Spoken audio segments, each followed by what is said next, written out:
तव्हांखे सॼी ख़बर आहे त अॼु सॼी सिंध सरापा एहतजाज आहे GDA जे हुकुम खे लबे कंदे बांसिदाबाद में असां एहतजाज करे रहिया आहियूं। एहतजाज जो हिकिड़ो ई वाज़े मक़सदु आहे आदम साईं त सिंध में जेके कैनाल सिंधु दरिया ते ठाहिया था वञनि, चोलिस्तान कैनाल ऐं ॿिया कैनाल, उन्हनि खे असां रद्द कयूं था। तव्हां ॾिठो त कल्ह हिननि लॉलीपॉप कयो, ड्रामेबाज़ी कई सिंध असेंबली में बीह करे, ऐं मुराद शाह चए थो त असां जेको रेज़ोल्यूशन पास करे छॾियो आहे त भाउ कैनाल न ठहनि। भाउ तूं कंहिंखे थो रेज़ोल्यूशन पास करे ॾेखारी? तव्हां पाण हुकूमत में वेठा आहियो, शहबाज़ शरीफ़ खे टेक ॾेई तव्हां वेठा आहियो हुकूमत में, तव्हां हुनखे वज़ीर आज़म बणायो आहे। तव्हां अॼु बि हुन जी बैसाखीअ तव्हां हुकूमत खां अलॻि थी वञो, ॾिसो त कीअं थी हुकूमत किरी पए। तव्हां सिंध सां सचाई न आहियो, तव्हां सिंध जा दुश्मन आहियो। तव्हांजे आका आसिफ अली ज़रदारी पाण इहो नोटिस जारी कयो आहे जेको सिंध जो डेट वारंट आहे, उन ते सही करे ऐं उनखे कैनाल खे मंज़ूर करे। हाणे जॾहिं सॼी सिंध जो रद्द अमल तव्हां ॾिठो आहे त हाणे अज़रा पेचूओ थी चए त भाउ ऐं जेकॾहिं इहे कैनाल ठही विया त पोइ हिकु हिकिड़ो माण्हू असांजो गोली खाईंदो। अज़रा पेचूओ तूं पंहिंजे भाउ खां त पुछा कर त उन तुंहिंजे भाउ आसिफ अली ज़रदारीअ इहो जेको सिंध ते मौत बर्पा कयो, इहो छो कई,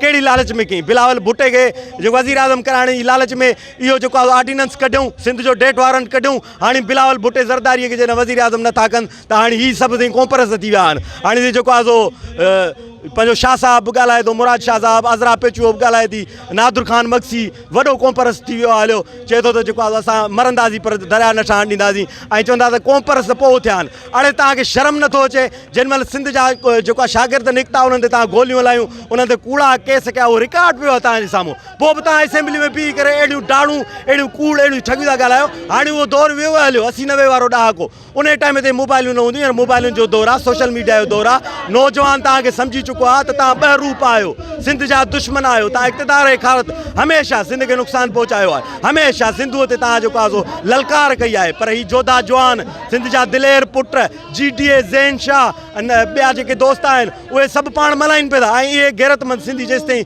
जहिड़ा हूंदा, मां तव्हांखे चवां थो, लिखी थो ॾियां त असां जेसिताईं जहिड़ा हूंदासीं सिंधू ते को बि कैनाल ठहणु न ॾींदासीं। इहे वाज़े रहे, एस्टेब्लिशमेंट ॿुधी छॾे, आसिफ ज़रदारी ॿुधी छॾे।